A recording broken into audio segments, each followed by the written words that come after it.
कार्यक्रम के पुण्यार्जक हैं हनुमान प्रसाद बड़जात्या परिवार, जशपुर, रायपुर, राजकुमार सुधा जैन, विनोद संजना जैन, दिलीप सीमा जैन, रासू शीतल, राहुल अदिति, पुष्पा बिमल पांड्या इंदौर, स्नेहलता विकास काला जयपुर, ममता सुरेश सेठी कोलकाता, सानू अमित जैन सूरत, पूर्वा हर्ष जैन कोलकाता, सलोनी हर्षवर्धन जैन आगरा। नमो सिद्धाणं नमो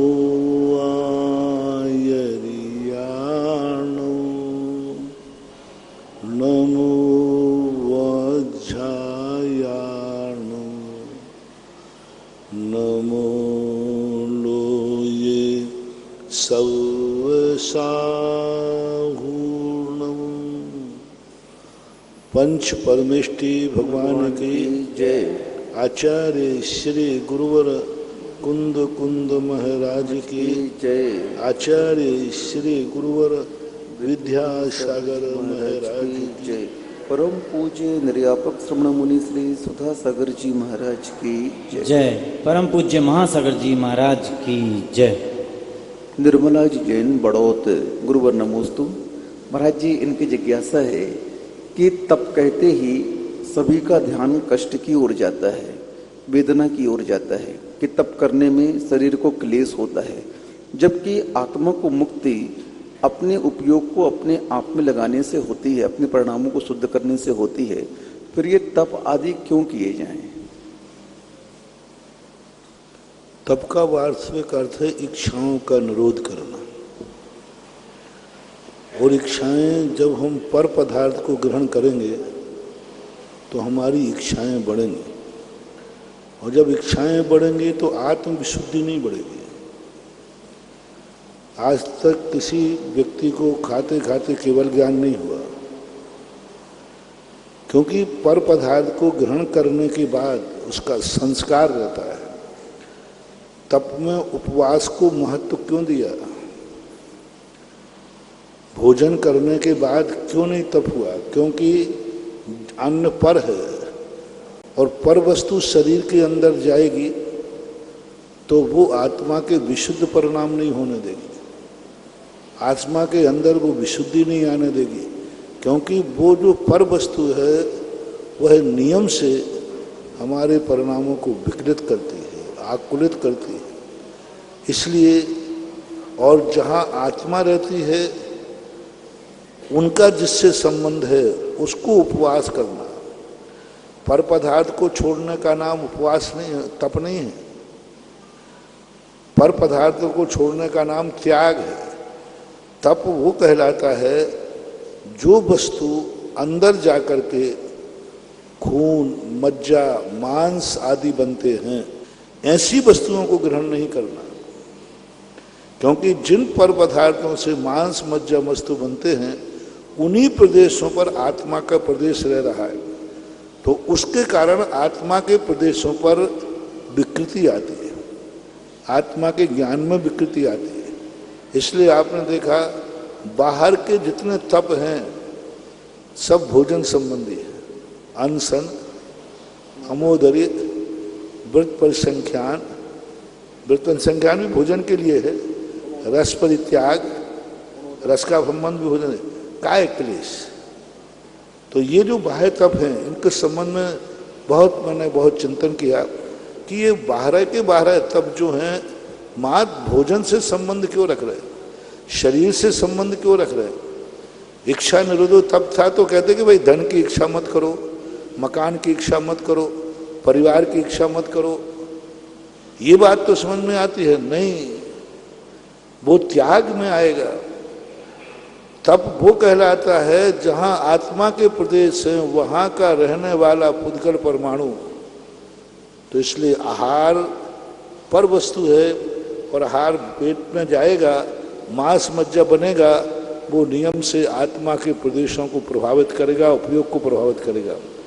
इसलिए उस दिन ध्यान करने को कहा विशेष रूप से जिस दिन तुम पर वस्तु का आहार नहीं किया हो। बाहुबली जितने प्रतिमा योग हैं भोजन करके नहीं किए जाते, उपवास के दिन किए जाते। तो इसका एक साइंस है, विज्ञान है, ऐसे ही नहीं है। तो ऐसा मानना चाहिए। राजेंद्र जैन मेरठ, गुरुवर नमोस्तु। महाराज जी, इनकी जिज्ञासा है कि णमुकार मंत्र में जब हम पदस्थ ध्यान करते हैं तो उस समय पांचों पदों का हम माला फेरते हैं, तो उस पदस्थ ध्यान के समय में हम कैसे एक में स्थिर रहे? पदस्थ ध्यान के संबंध में किसी एक पद को विषय बनाया जाता है। जाप में एक पद नहीं रहता, बहुपद रहते हैं। जाप क्षण क्षण में परिवर्तनशील है, अरहंत सिद्ध है। लेकिन जब एक पद का ध्यान करेंगे तो नमो अरिहंताणम का ध्यान किया तो नमो अरिहंताणम का ही ध्यान चलेगा। अब बहुत देर के बाद उसमें फिर संक्रांति हो सकती है। और जाप में स्थिरता नहीं रहती, जाप में परिवर्तन रहता, रनिंग रहती है। तो जाप में और ध्यान में अंतर है। पदस्थ ध्यान जाप को नहीं कह सकते, क्योंकि जाप में हमें तद्रूप भाव हो ऐसा कोई नियम नहीं। नाम लेना ही जाप है। उनके नवो रिहंताणम कहना तद्रूप मेरे भाव हो ऐसा नहीं है। पदस्थ ध्यान में उस अरहंत पद को वह अपने ज्ञान का विषय बनाएगा, उसके अर्थ पे भी जाएगा, उन शब्दों पे भी जाएगा। तो जाप में और ध्यान में अंतर है। प्रासुक जैन फिरोजाबाद, गुरुवर नमोस्तु। महाराज जी कह रहे हैं कि जमीन जायदाद को छोड़ना महापुरुषों की बस की बात होती है। सामान्य व्यक्ति उन जमीन जायदादों को छोड़ नहीं पाता है क्योंकि वह उसमें रक्त है।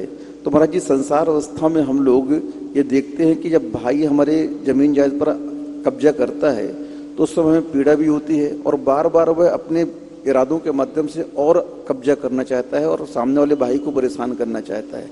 तो इस समय हम लोग क्या करें?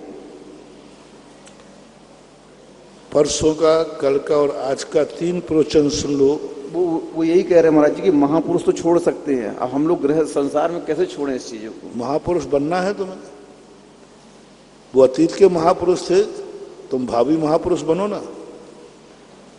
महापुरुष के लिए बड़ों के ही काम है, ऐसा कहते कहते हम सदा छोटे ही बने रहेंगे क्या? यदि अपन ये कहें कि ये केवल ज्ञान प्राप्त करना तो बड़े महाराजों का काम है, तो क्या हम सदा यहीं बने रहेंगे? अरे बड़ों के पास हम इसलिए जाते हैं कि मुझे भी एक दिन बड़ा बनना है। बंदे तद्गुण लब्धे, भगवान की भक्ति करने हम इसलिए जा रहे हैं कि मुझे भगवान बनना है। अरे कहते रहे कि नहीं भैया ये तो महापुरुषों का काम है। उन्होंने ऐसे काम किए हैं, सो महापुरुष बने हैं कि वे महापुरुष थे इसलिए ऐसे काम किए हैं। एक बार क्लिंटन ने कहा कि यहाँ के रोड बहुत पुअर हैं, बहुत गंदे हैं, हमारे अमेरिका के रोड देखो।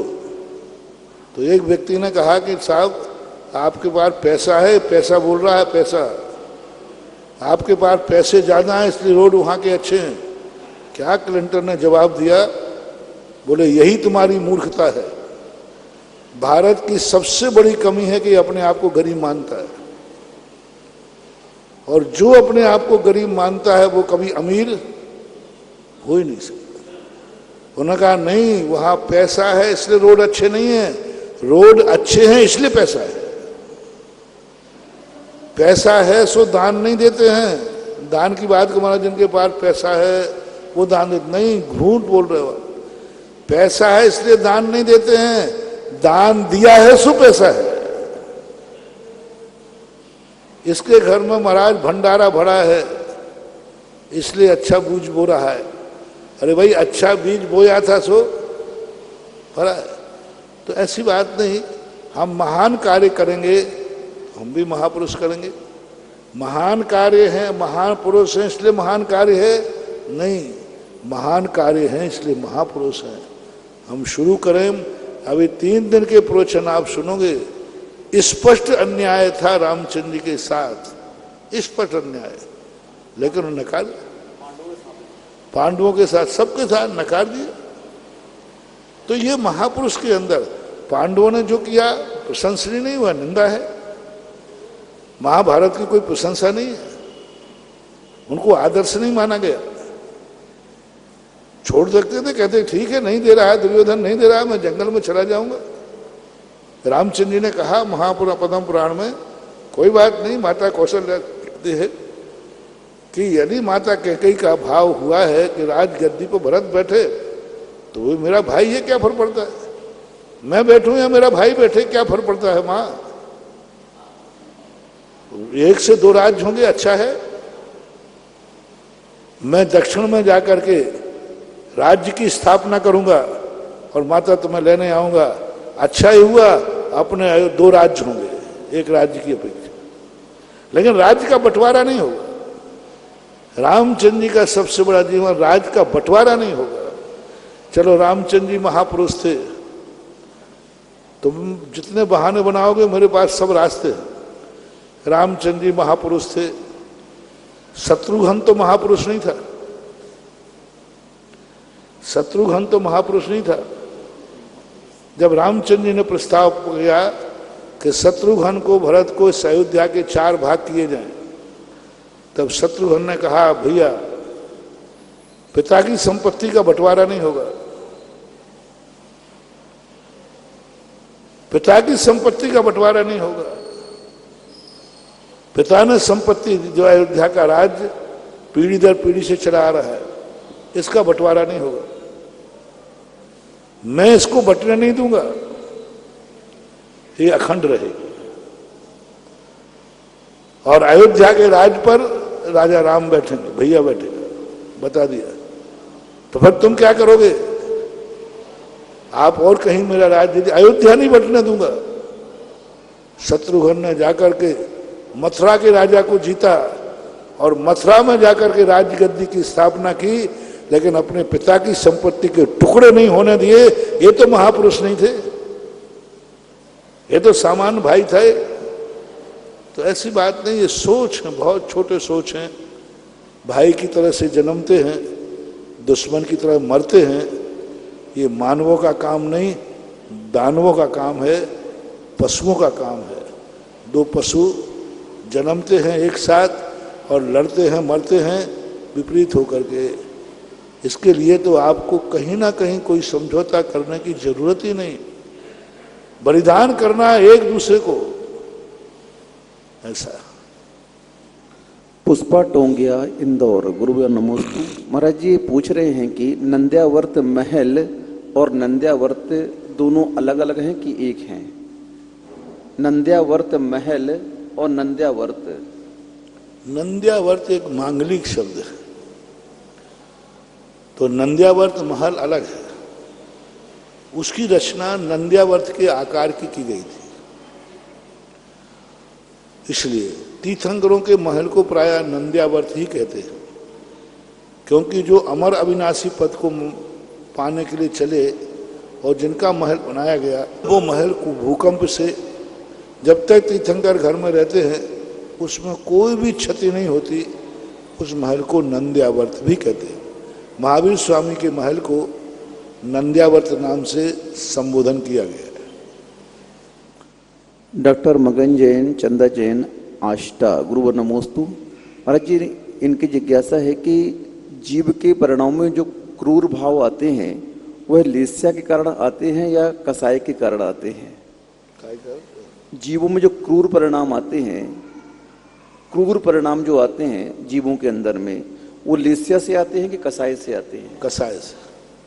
लेस्या तो फल है, कसाय कारण। कसाय और कसाय के साथ योग, ये दोनों प्रद हैं। कसाय अनुरंजित योग प्रवृत्ति इति लेस्या। पूज्यवर जीव कांडकार नेमिचंद कहते हैं लिस्यते इति लेस्या। जो लेस करती है, जो चिपकाती है, उसको लेस्या कहते हैं। तो कसाय पहले आती है, लेस्या उसका फल है।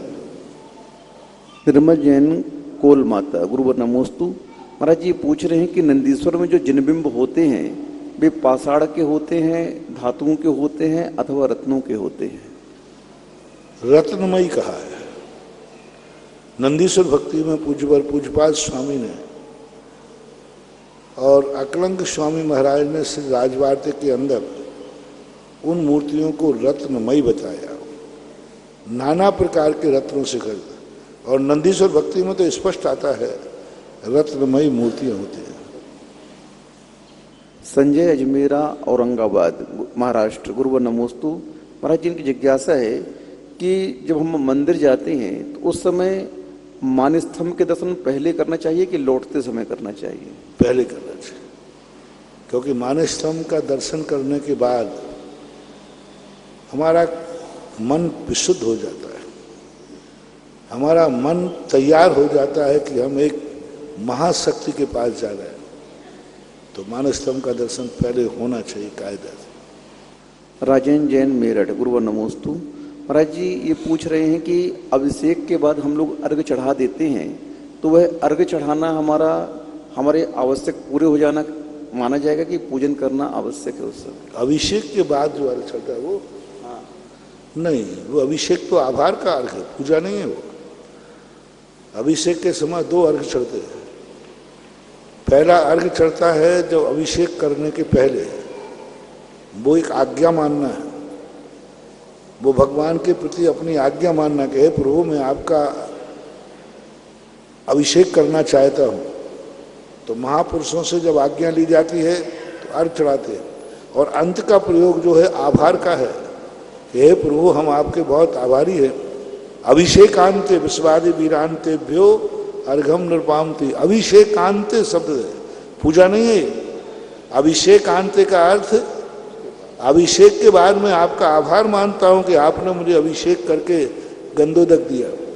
इसके बाद फिर जो अर्घ चढ़ेंगे वे पूजा के अंतर्गत आएंगे। पूजा का अर्घ, आभार का अर्घ, अनुमति के अर्घ, ये तीनों अर्घों में से 2 अर्घ पूजा नहीं है। तीसरा अर्घ फिर आप चढ़ाओगे अनर्घपद प्राप्त है अर्घम नृपामते। अब देखना वहाँ बहुत अच्छा शब्द है, विश्वाधि वीरांतेभ्यो अभिषेकांते। शब्द देखना, अभिषेकांते विश्वादि वीरांतेभ्यो अर्घम नृपामति। अब यहाँ अनर्घपद प्राप्त है नहीं कहा, यहाँ पर अनर्घपद प्राप्त है शब्द का प्रयोग नहीं किया। अभिषेकांते विश्वादि वीरांतेभ्यो अर्घम नृपामति। अब पूजा कब मानी जाएगी? ऋषभ देव की मानो 24 तीर्थंकर के लोग विश्वादि वीरांतेभ्यो अनर्घपद प्राप्त अर्घम नृपामति। अब अपनी अनर्घपद प्राप्त जन्म जरा मृत्यु के नाश के लिए आदि के लिए जब किया जाए तब वो पूजा के अंतर्गत आता है। लेकिन अभिषेक के समय ये 2 अर्घ पूजा नहीं है, विधि है।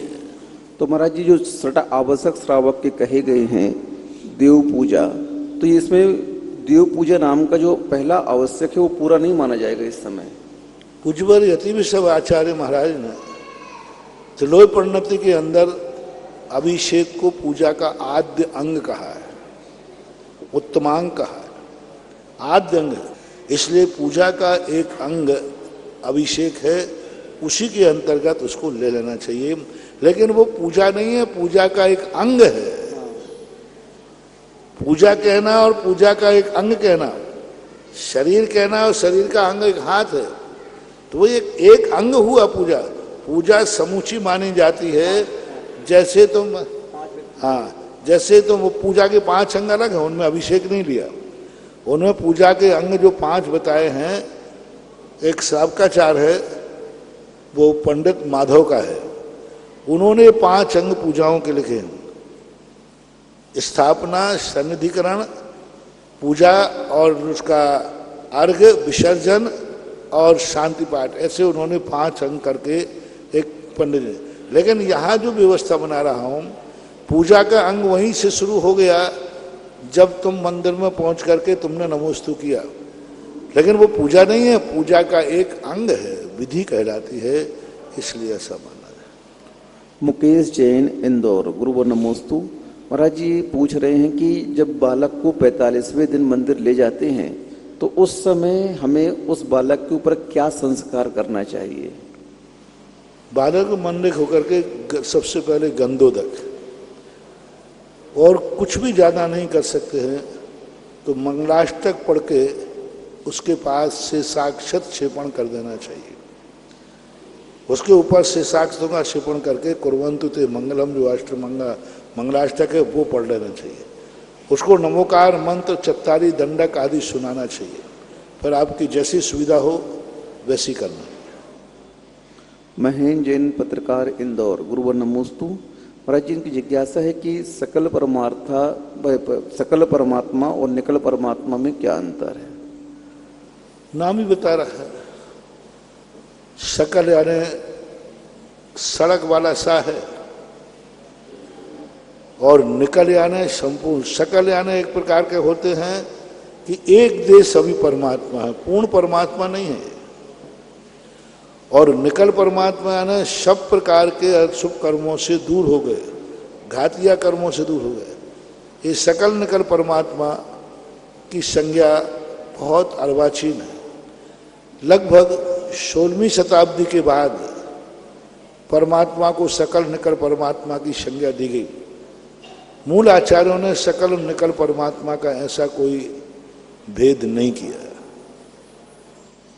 श्रीमती नीलम जैन वृत्ति श्रावका अमर पाटन, गुरुवर नमोस्तु। महाराज जी पूछ रहे हैं कि जब हम लोगों को जिन दर्शन नहीं मिलता, पूजन पाठ करने नहीं मिलता है, तो उस समय मन में बहुत संकलेश होता है, तो उस समय हम ऐसे कैसे परिणाम करें कि संकलेश भी ना हो और हमारी निर्जरा चलती रहे?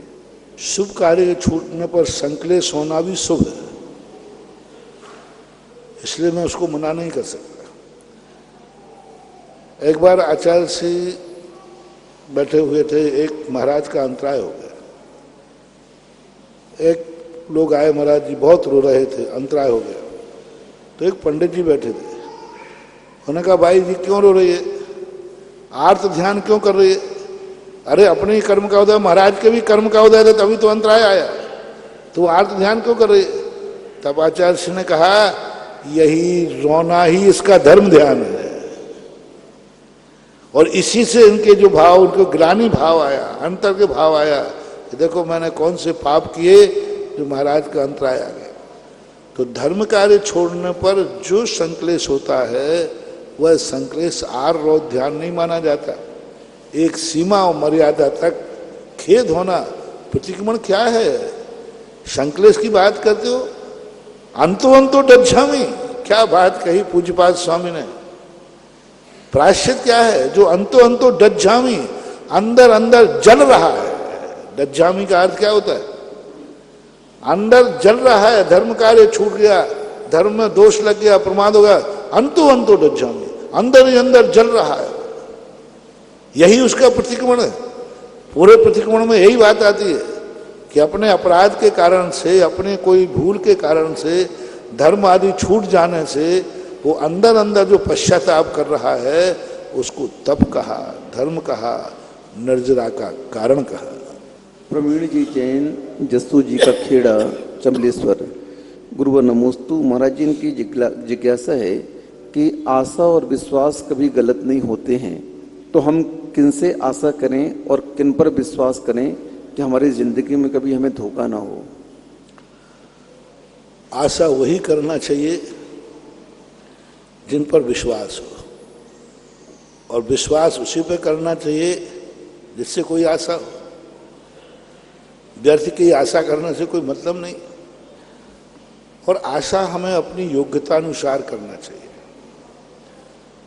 हम जिन चीजों की आशा रख रहे हैं, क्या उसकी योग्यता तुम्हारे में है? हम भगवान बनने की आशा रख रहे हैं, छायक समय दर्शन की, लेकिन हमें सोचना चाहिए कि पंचम काल में वैसी योग्यता ही नहीं। तो द्रव्य क्षेत्र काल भाव को लेकर के, और सीधी बात, आशा उनसे रखो जिनके पास कुछ हो। जो स्वयं के पास कुछ है तो आशा है, और विश्वास उन पे करो जो अपने आप में कभी विश्वासघात न करें, जिनके अपने जीवन में कई बार परीक्षा की जाती है, कई बार देखा जाता है। प्रतिकूल होकर के देख लो। कभी कभी क्या होता है, व्यक्ति वैसे मुंह मीठी बहुत बातें करता है, बहुत मीठी बहुत बातें करता है, लेकिन थोड़ा कभी कभी प्रैक्टिकल करो। प्रैक्टिकल करते ही पता चल जाएगा कि इनका विश्वास करने लायक है या नहीं है। नीता निर्मल जैन, अशोक नगर, गुरुवर नमोस्तु। महाराज जी इनकी जिज्ञासा है कि जो श्रुत केवली होते हैं क्या उनका भाव निश्चित हो जाता है कि इतने भाव में उन्हें मोक्ष जाना है? नहीं, शुद्ध केवली भी अर्ध पुद्गल परावर्तन काल तक संसार में भटक सकते हैं। असंख्यात 24 काल तक वह संसार में रह सकते हैं। इतना निश्चित है कि उनको मोक्ष होगा। और अंतिम अधिकतम काल अर्ध पुद्गल परावर्तन काल दिया गया है, लेकिन उससे कम का कोई नियत नहीं है। एक उसी भाव में भी जा सकते हैं, नहीं जाएं तो अर्ध पुद्गल परावर्तन काल के बाद, लेकिन जाएंगे पक्का। राजेंद्र जैन मेरठ, गुरुवर नमोस्तु। महाराज जी पूछ रहे हैं कि एक पंडित जी ने कहा है कि पूजन के बाद में जो इत्याशीर्वाद पुष्पांजलि छिपामी लाइन आती है तो उस समय वो पुष्प चावल के अपने ऊपर छिपण करना चाहिए, न कि थाली में, क्योंकि आशीर्वाद हमें चाहिए। नहीं नहीं, ऐसा नहीं है, ऐसा नहीं है। कभी पंडित लोगों में इत्याशीर्वाद पुष्पांजलि छिपे वहीं करना चाहिए। और आशीर्वाद का अर्थ इतना ही है कि जो मैंने आपकी प्रशंसा की है, आपका गुणानुवाद करा, इति आशीर्वाद, वही गुण मेरे में प्रकट हों, ऐसा भाव किया जाता है। ऐसा छिपण वगैरह की बात कुछ ऐसी लिखी नहीं कहीं। बीतरागी जैन धर्म से। हे गुरुवर नमोस्तु नमोस्तु नमोस्तु। महाराज जी, आज के प्रातः काल के प्रवचन में एक हमें नया आगम का दृष्टिकोण देखने को मिला कि सम्यक दृष्टि जीव को वहां पर भय से युक्त वहां पर किया जा रहा है या वहां पर उसको बचाने के लिए किया जा रहा है। क्योंकि एक जगह पूज्यवर समंत भद्राचार्य कह रहे हैं कि आपको निर्भीक रहना है, तो 7 भयों से रहित रहना है। लेकिन जो आज आपकी अतुलनीय सोच हम लोगों को देखने को मिली ये प्रवचन के माध्यम से, तो महाराज जी इस प्रकार से स्वयंभू शक्ति क्या है ये आप हमें बताएं। नमोस्तु महाराज जी। पहली बात, पूज्यपाद स्वामी ने, समंत भद्र महाराज ने कहीं से सप्त भय मुक्त की बात नहीं कही। रत्नकांत साबकाचार में कहीं लगा कि सप्त भय से मुक्त हो, क्योंकि वो साबकाचार लिख रहे हैं। सत्य भय विपमुख कहा पूज्यवर कुंदकुंद स्वामी ने कहा, क्योंकि वो मुनि की बात कर रहे हैं, वो शुद्धोपयोगी की बात कर रहे हैं। समंत भद्र महाराज नहीं कह सकते, क्योंकि सम्यक दृष्टि बहुत सारे कार्य भय से भी करता है, भय से त्यागता है। करता भी भय से है, त्यागता भी भय से है। भय है इसलिए अविरति है। हमने दोनों व्याख्याएं की। वह ऐसी इच्छाएं करेगा जिसको वो कर सकता है, वो डराएगा जिसको डरा सकता है। मिथ्या दृष्टि उसे भी डराने का भाव करेगा जिसको वो डरा नहीं सकता। अंतर समझना। सम्यक दृष्टि उसे डराएगा जो डर सकता है, उससे डरेगा जिससे डर सकता है। और मिथ्या दृष्टि उसको डराएगा जो डरता ही नहीं। जैसे यशोधर महाराज, राजा शरणक मिथ्या दृष्टि थे, उन्होंने यशोधर महाराज के गले को ढाल डाल के डराना चाहा, वो डरते ही नहीं। तो सम्यक दृष्टि कहते हैं उनको क्या डराना जो डरते ही नहीं। तो सम्यक दृष्टि अविरति होने से वो कार्य तो करता है या छोड़ता है, लेकिन वो विचार करके करता है। इसलिए बाहर हमने दोनों का तुलनात्मक बात कही। मिथ्या दृष्टि कभी वह पाप नहीं करता जो कल्या नहीं है, कर नहीं रहा, करेगा नहीं। ऐसे पापों को करने का परिणाम भी उसके मन में नहीं आता। यह सम्यक दृष्टि की बात होती है। मिथ्या दृष्टि ऐसे परिणाम भी करता रहता है, ऐसा माना। स्वयंभू शक्ति, स्वयंभू शक्ति ही तो समय सार है। स्वयंभू शक्ति की जो बात कर रहा हूं, पूज्यवर अमृतचंद सूर्य महाराज ने 48 शक्तियों में एक आत्मशक्ति, स्वयंभू शक्ति कहो, आत्मशक्ति कहो, अपने आप में पूर्ण होकर के पर का आलम्बन लेके छोड़ दो। पूरा समय सार स्वयंभू शक्ति की जागृति के लिए ही लिया गया। स्वयंभू शक्ति को सिद्ध करना है तो समय सार का आलम्बन लेना पड़ेगा। तो ऐसा मानना चाहिए। ब्रह्मचारिणी दीदी अर्चना दीदी, तत्पश्चात तैयार रहेंगे मुकेश जी जैन इंदौर। महाराज श्री के श्री चरणों में बारंबार नमोस्तु नमोस्तु। लखनऊ नगर वासियों का नमोस्तु महाराज श्री। महाराज श्री, मेरी जिज्ञासा है कि मारी जी की जीव ने ऐसी कैसी विशुद्धि बढ़ाई कि वो भगवान महावीर अंतिम तीर्थंकर 24वें तीर्थंकर हुए, तो उन्होंने कैसी विशुद्धि बढ़ाई होगी महाराज श्री? क्या वो आदिनाथ भगवान के समोषण में उन्होंने सम्यक दर्शन ग्रहण किया या समोषण में थे उस टाइम? भगवान महावीर के मारीच के जीव ने सम्यक दर्शन प्राप्त किया था या नहीं किया था, इसके संबंध में कोई उल्लेख नहीं मिलता। यदि सम्यक दर्शन प्राप्त कर भी लिया हो तो कोई फर्क नहीं पड़ता, क्योंकि एक सम्यक दृष्टि असंख्यात 24। आज सम्यक दर्शन प्राप्त हो गया पूज्यवर वीरसेन स्वामी श्री धवला जी।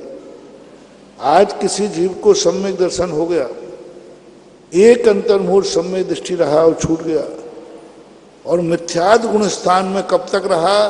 असंख्यात 24 ही निकल गई, असंख्यात 24, तब तक वो मिथ्याद गुण स्थान में बना रह सकता है। तो हुआ है या नहीं हुआ, इसका कोई उल्लेख नहीं। ये निश्चित है कि वह ऋषभदेव के साथ दीक्षित हुआ था, 4000 साधुओं में वह भी था,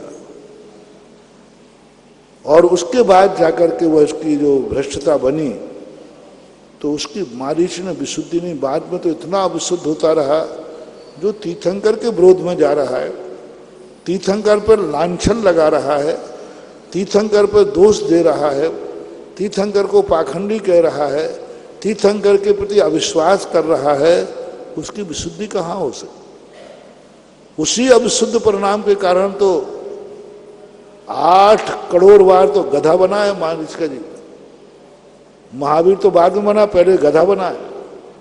8 करोड़ बार, 60,000 बार तो वह कौआ की पर्याय में गया। ऐसी निकृष्ट निकृष्ट पर्यायों में जन्म हुआ।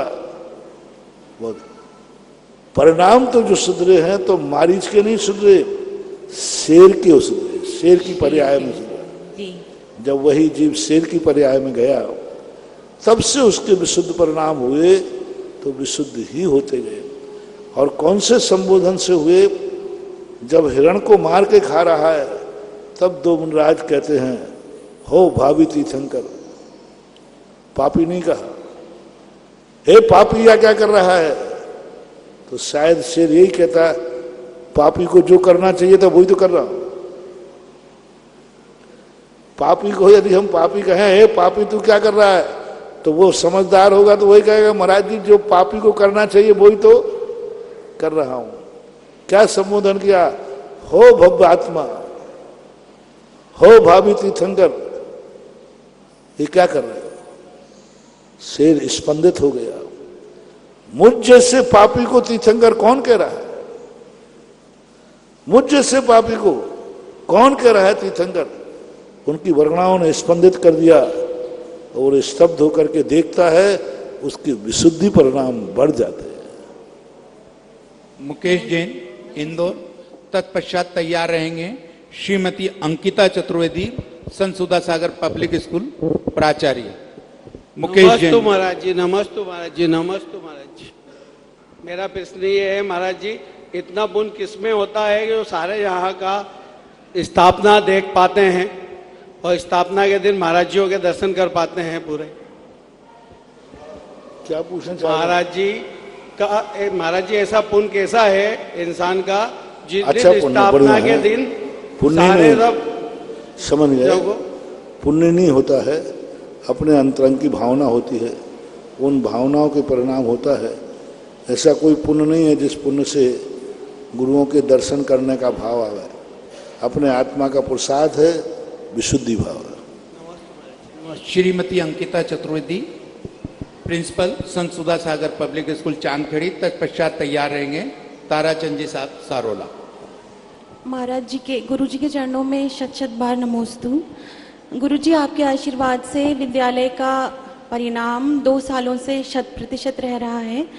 आज जो परिणाम आया है उसमें भी बच्चों ने आपका नाम रोशन किया है। गुरुजी आपके आशीर्वाद से यह सब संभव हो सका है। गुरुजी मेरी जिज्ञासा ये है कि हम ऐसे क्या प्रयत्न करें कि हमारे विद्यालय का नाम उत्तरोत्तर प्रगति करे, हमारे बच्चे और अच्छा करें और आपका नाम रोशन करें। कृपया मेरी शंका का समाधान करें। आपके चरणों में पुनः नमस्कार। सबसे बड़ी चीज होती है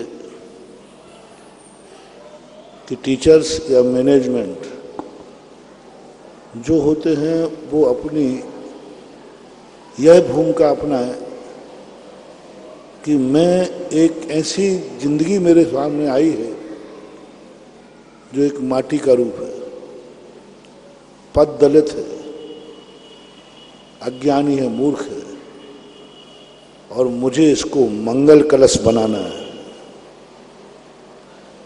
हर बालक जन्मता है शूद्र होकर, अज्ञानी मूर्ख होकर, उसको हमें ज्ञानी बनाना है और वो कला मेरे पास है। तो ऐसा जो एक आत्मी भाव आता है, ड्यूटी नहीं, वहां एक ऐसा कर्तव्य बोध होना चाहिए, इसको यदि मैंने ज्ञानी बढ़ा दिया तो हमारे जीवन का बहुत बड़ा उपकार हमने, जो हमें ज्ञान सरस्वती ने दिया है, सरस्वती माँ का उपकार हो गया।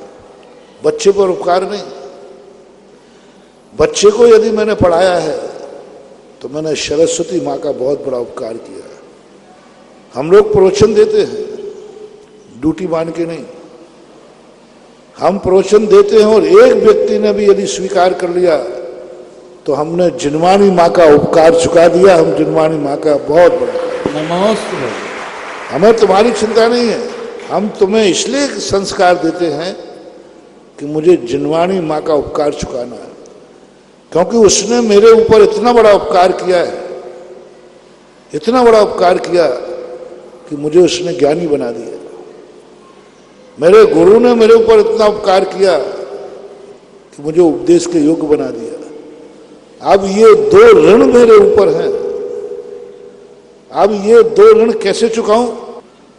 तो मैं अपना ज्ञान किसी को देकर ज्ञानी बना दूं, किसी को जीवन को संस्कारित कर दूं, तो जिनवानी का और गुरु का ऋण चुक जाता है। ऐसा ही टीचर्स, जो उनमें पढ़ाने की कला आई या पढ़ करके जो ज्ञान प्राप्त किया,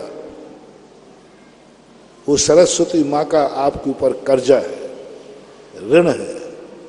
और यह ऋण जब ही चुक सकता है जब जिन विद्यार्थियों को, जिन क्लास को हम पढ़ाएं, उस स्कूल का, उस क्लास का नाम सारे जगत में रोशन हो जाए, तो सरस्वती माँ का ऋण चुक जाएगा। और जिसके क्लास में, जिसके स्कूल का नाम डाउन होता है, क्लास में लड़के कमजोर होते हैं, तो सरस्वती माँ अपने ऋण पर ब्याज लगा देती है। और इतना, और जो सरस्वती माँ का ऋणी हो गया वो ऋण कभी कोई चुका नहीं पाता। इसलिए हमें ये मान के चलना है कि मेरे पास जो ज्ञान है वो किसी ने दिया है, किसी से प्राप्त हुआ है, उस ज्ञान को हमें ट्रांसफर करना है बच्चों में। तो ऐसा मान करके जो भाव करेगा, पढ़ाएगा, नियम से वो स्कूल और कॉलेज और विद्यार्थी सारे जगत में नंबर 1 पे जाए। दूसरा कारण बनता है अपने आप में टीचरों का एक ऐसा स्टैंडर्ड मेंटेन हो कि वे खुद आदर्शवादी हो। स्कूल को मंदिर मान के जाएं, मंदिर के वो देवता बन के जाएं। जैसे मंदिर का एक देवता होता है, उसे भगवान कहते हैं। स्कूल के एक देवता होता है जिसे टीचर कहते हैं। अब वो टीचर देवता बन के जाए, देवता की पूजा होती है, तो इतना आदर्श बन के जावे कि बच्चे उसे गुरु रूप स्वीकार करें और एक आदर्श माने। पढ़ाते समय, स्कूल में जाते समय टीचर को ये मन में भाव आ जाए कि मैं एक मंदिर का देवता बन के जा रहा हूं, मंदिर की एक देवी बन के जा रही हूं। ये ज्ञान मंदिर है, इस ज्ञान मंदिर की देवी मैं हूं और मुझे अब इस मंदिर के लिए प्रतिष्ठा बढ़ाना है तो तभी बढ़िए। तीसरा कारण होता है कि स्कूल का जो बार बार शिकायत सुनने की आदत, शौक, शिकायत सुनने की आदत, प्रिंसिपल हैं आप तो आपको सबसे बड़ा शौक होना चाहिए, जो लोग मेरी जितनी ज्यादा शिकायत करेंगे उसको सुनने का एक रौब शौक हो। हमारी बुराई करो, हर महीने अपने टीचरों की मीटिंग लो, आप मेरी बुराई बताइए। फिर दूसरा शौक होता है टीचर्स का कि विद्यार्थियों को खुली छूट दें, उनको दबाएं नहीं, उनको डांटे नहीं, जो बुराई करेगा उसको हम पनिशमेंट देंगे नहीं, खुशी होंगे। हर महीने विद्यार्थियों के संबंध में उनको शिकायत करने का मौका दो, लिखो शिकायत क्या करना है, गाली देना है तो, जो कुछ देना है तो लिखने दो उनको। और वो शिकायत करने का शौक यदि हमें आ गया, जो हर महीने अपने विद्यार्थियों से, हर महीने अपने टीचरों से शिकायत सुनेगा, उसकी संसार में कहीं शिकायत आएगी, क्योंकि एक महीने की शिकायत एक महीने निपट गई, साल भर का इकट्ठा कौन करे। अभी मैंने जब भिजोलिया था, लॉकडाउन नहीं था, वहां के सारे विद्यार्थियों, 1200 विद्यार्थियों को मैंने ऐसी सभा में बैठा लाया और सारे टीचरों को अलग कर दिया। हम और विद्यार्थी थे, कोई नहीं, पैक कर दिया। हमने कहा आप लोग खुल के बुराई करो, मैनेजमेंट की, मैनेजमेंट को पास नहीं रखा, कमेटी को भी हटा दिया। और मैंने कहा चिंता मत करो, यहां ना तुम्हें कोई फेल करेगा, जो तुम्हें कहना है कह डालो।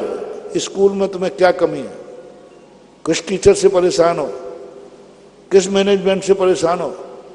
लड़कों ने जिंदगी में कहा पहली बार मौका मिला है, सबने तालियां बजाई। मैंने कहा लिखो, सबको एक कॉपी दे दी। क्या सुझाव बच्चों ने लिखे, निडर होकर लिखे, उनको पहले अभयदान दे दिया। जो शिकायत लिखेगा उस पर कोई भी दंड नहीं होगा, नाम भी मत लिखना जिससे कोई नाम का पता चले। बच्चों ने लिखे और उसके अनुसार जो विद्यालय का सुधार किया गया सही हुआ। तो हमें सबसे पहले दूसरा, और स्कूल का मैनेजमेंट और जो टीचर्स होते हैं इनको मिलकर के स्कूल का स्टैंडर्ड मेंटेन होना चाहिए।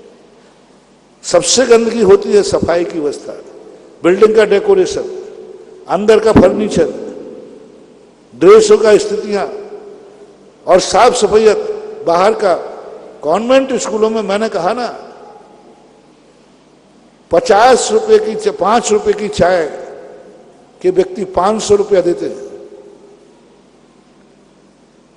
5 रुपए की चाय ज्यादा अच्छी होती है और 500 की घटिया होती है तो भी 500 देते हैं, क्योंकि सवाल चाय का नहीं है। जहां चाय पी करके बैठता है वहां क्या है, 7 स्टार में।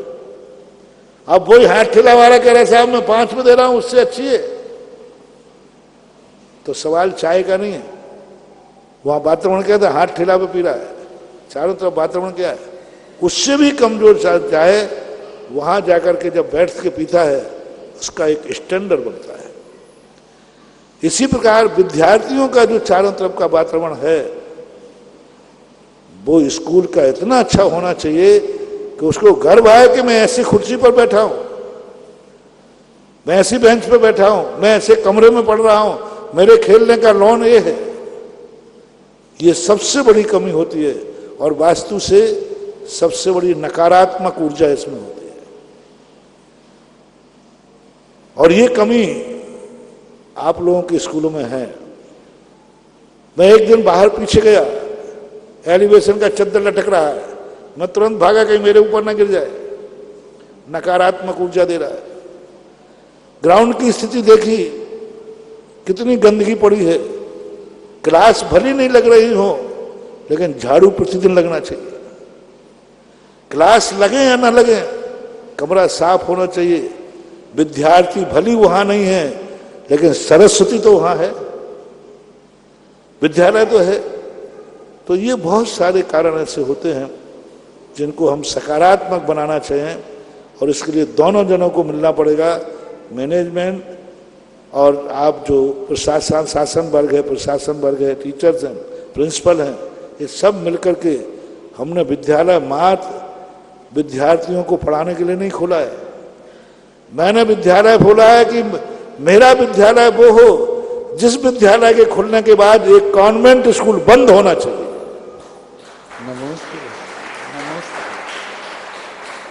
कॉन्वेंट बंद होना चाहिए। लोग कहें कि कॉन्वेंट में नहीं जाऊंगा, मैं इस स्कूल में पढ़ूंगा, क्योंकि कॉन्वेंट से अच्छा है। कंपटीशन के स्कूल तो सब जगह दुनिया में खुलते हैं, मेरे स्कूल कंपटीशन में आना चाहिए फर्स्ट। और जो उन विदेशी शक्तियों के स्कूलों को बंद कर दे, तब मैं कहूंगा कि मेरा स्कूल हमारे देश का स्कूल है, भारतीय संस्कृति का स्कूल है। बनाना चाहिए ऐसा। अभी संतुष्ट नहीं हूं मैं। नमोस्तु भगवान। मेरे परम पूज्य निरापक मुनि श्री सुधा सागर जी महाराज के चरणों में सादर नमन। महाराज जी, मेरी जिज्ञासा है कि भगवान का तप कल्याण होने के बाद भी खेस लोच का वर्णन कहाँ तक मिलता है? तप कल्याण के बाद भी खेस लोच होती है क्या महाराज जी? केवल ज्ञान तक। तप कल्याण के बाद भी केस लोच होती है क्या? तो होती है क्या? तप कल्याण के बाद भी केस लोच का वर्णन मिलता है क्या? केशुन करते हैं ना, क्यों नहीं करते, बार बार करते। यदि ध्यान में बैठ जाए तो नहीं करते। नमोस्तु भगवान, नमोस्तु। महाराज जी, जब कोई नियम लेने का हमको मन होए तो किसी चीज को ग्रहण करने का नियम लेना चाहिए कि किसी चीज को त्याग करने का नियम लेना चाहिए? जैसे पूजन पाठ का नियम पहले लेना चाहिए कि आलू प्याज छोड़ने का नियम पहले लेना चाहिए? कोई एक नियम लेना है अगर तो देखो, दोनों की विवक्षा है अलग अलग। कोई ऐसी चीज है जो स्वयं के लिए, परिवार के लिए, जाति धर्म के लिए हानिकारक है, तो सबसे पहले त्याग का नियम लेना चाहिए, क्योंकि त्याग मुख्य है। और जब हमारे पास कोई ऐसी चीजें हैं जिसमें कोई ज्यादा हमारे लिए, स्वयं को, परिवार को, जाति धर्म को कोई नुकसान नहीं है, तो ऐसी स्थिति में हमें भगवत भक्ति का, भक्तामर पाठ आदि का नियम लेना चाहिए, क्योंकि इन शक्तियां हमारे अंदर वो शक्तियां पैदा करती हैं जिससे हमारे नकारात्मक विचार कम हो जाते हैं। भगवान की भक्ति से या भक्ति रूप स्त्रोतों को पढ़ने से हमारे मन में जो नकारात्मक शक्तियां आकर हमारे मन को बिगाड़ती हैं, हमारे परिणामों को विकृत करती हैं, वो नकारात्मक स्थितियाँ खत्म होती हैं और मन में अच्छे विचार आते हैं। तो ये विवक्षा को देख करके किया जाएगा। एकदम निश्चित नहीं कह सकता हूँ। कोई व्यक्ति मेरे पास कहे आकर के, महाराज मंदिर जाऊं या अंडे का त्याग करूं, एक कोई नियम ले लीजिए, तो क्या नियम दो भाई? अंडे के त्याग। हाँ, मंदिर में जाए, क्योंकि अब वो तो सबसे बड़ा घटना है, मंदिर चला जाएगा लेकिन गड़बड़ कर देगा वो तो कभी कभी त्याग प्रधान है, कभी कभी श्रद्धा भक्ति प्रधान है, देख करके ले। संजीव जी शास्त्री सागानेर तैयार रहे हैं। ब्रह्मचारिणी दीदी, कविता दीदी। पूज्यवर निर्यापक श्रवण के पादारविंद में वात्सल्य सुधा परिवार एवं सकल दिगंबर जैन समाज महरौनी का कोटिशा नमन। नमोस्तु मुनिवर। पूज्य श्री, जिज्ञासा यह है कि आपने आज दोपहर के स्वाध्याय में जब रहस्य उद्घाटन किया तो उसमें आया कि जब निर्विकल्प समाधि रूप शुद्धोपयोग के परिणाम नहीं रहते हैं, उस शक्ति के अभाव में वो जीव जो है वो सराग चारित्र की ओर जाता है, शुभोपयोग की ओर जाता है। तो ये महावृत्ति के लिए ही पूरा कथन है टीकाकार पूज्यवर जयसेन स्वामी का। यहाँ गृहस्थ के लिए क्या संदेश है महाराज जी? गृहस्थ को तो शुद्ध का अवकाश ही नहीं है, तो वहाँ तो कोई विकल्प ही नहीं, क्योंकि उसको शुद्ध दशा का अवकाश ही नहीं। उसको तो अभी ऐसी कर्म की प्रकृति बैठी है सर्वघाती, जो आत्मा के विशुद्ध परिणाम का किंचित मात्र भी उत्पन्न नहीं देती। चारित्र मोहिनी की 3 प्रकृतियां हैं, अनंतानुबंधी, प्रत्याख्यान, अप्रत्याख्यान, जो उसके सारे विशुद्ध शुद्ध उपयोग परिणाम को पूर्णतः आवृत किए। तो गृहस्थ की तो सदा सरागचर्या ही होती है, सदा, क्योंकि वो कर्म का मारा हुआ है। ये जो सराग और वितराग भेद हैं, ये मुनि में ही घटित होते हैं, गृहस्थों में नहीं, क्योंकि गृहस्थ तो सराग ही है। कनक जैन झांसी और तैयार रहेंगे ब्रह्मचारिणी कविता दीदी। नमस्ते महाराज जी, मेरी जिज्ञासा ये है कि प्रशंसा, निंदा, मित्र, शत्रु और सुख दुख में समानता कैसे लाए? आज प्रातः काल मैंने कहा था 2 चीजें हुई, भय और लोभ। समानता नहीं रखने पर हानि क्या है, उस हानि पर विचार करो।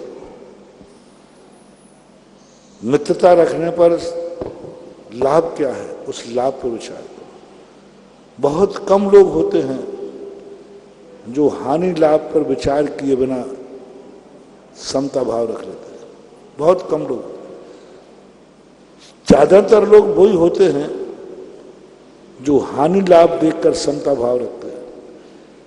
2 व्यक्तियों में विपरीत और अनुकूल परिस्थितियों में यदि मैंने समता भाव नहीं रखा तो नुकसान क्या होगा, हानि क्या होगी, इसका क्या हमें हर्ष उठाना पड़ेगा? वो भय पैदा करो, अपने आप समता भाव आ जाएगा।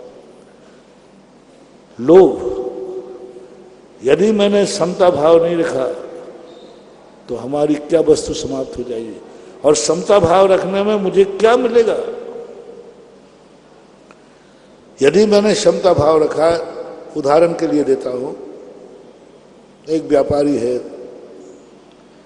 एक ग्राहक ने उसको बहुत परेशान किया, 10 थान कपड़े के पटवाया, नहीं साहब और दिखाओ और दिखाओ और दिखाओ, उसी कमर दुखने लगी। उसके बाद वह कहा साहब मुझे पसंद नहीं, मैं तो दूसरी जगह जा रहा हूं। अब इस समय अंदर के क्या हाल है, गुस्सा आ रहा है कि नहीं, आ रहा है कि नहीं? फिर गुस्सा कर दो ना, एक झापड़ जमो लोग उनके, और एकदम क्रोध में आकर के गालियां बक दो, कमर तोड़ दी, परेशान कर दिया, ऐसा तुम क्यों नहीं करते हो? हर दुकानदार को जब ग्राहक माल नहीं लेता तो गुस्सा आता है, लेकिन वो गुस्सा करता नहीं है, दुकानदारी बिगड़ जाएगी। इतना परेशान करने के बाद भी उसने माल नहीं लिया और बाहर घूम के दोबारा आ गया और फिर से कहा कि वही माल फिर से दिखाइए। सही व्यापारी क्या करेगा, बोलो ना वकील साहब, क्या करेगा? हाउ दद्दा, हाँ भाई साहब दिखा देगा, और फिर भी नहीं लिया तो साहब फिर लौट के आना, क्योंकि तुम्हें मालूम है कि यदि मैंने गुस्सा किया तो हानि, और गुस्सा नहीं किया तो इससे लाभ है। तो एक व्यापारी को लोभ समता भाव ला देता है, एक व्यक्ति को भय से कारण से समता भाव आता है। इसलिए विषमता के दुष्परिणाम क्या है? हम झगड़ा करेंगे, राग द्वेष करेंगे, कसाय करेंगे, तो इससे कितना नुकसान होगा, कितनी अशांति होगी, कितना वातावरण बिगड़ेगा। ये भय आत्मा में आना चाहिए तो समता भाव आ जाता है। इस कार्यक्रम के पुण्यार्जक हैं हनुमान प्रसाद बड़जात्या परिवार, जशपुर, रायपुर, राजकुमार सुधा जैन, विनोद संजना जैन, दिलीप सीमा जैन, रासु शीतल, राहुल अदिति, पुष्पा बिमल पांड्या इंदौर, स्नेहलता विकास काला जयपुर, ममता सुरेश सेठी कोलकाता, सानू अमित जैन सूरत, पूर्वा हर्ष जैन कोलकाता, सलोनी हर्षवर्धन जैन आगरा।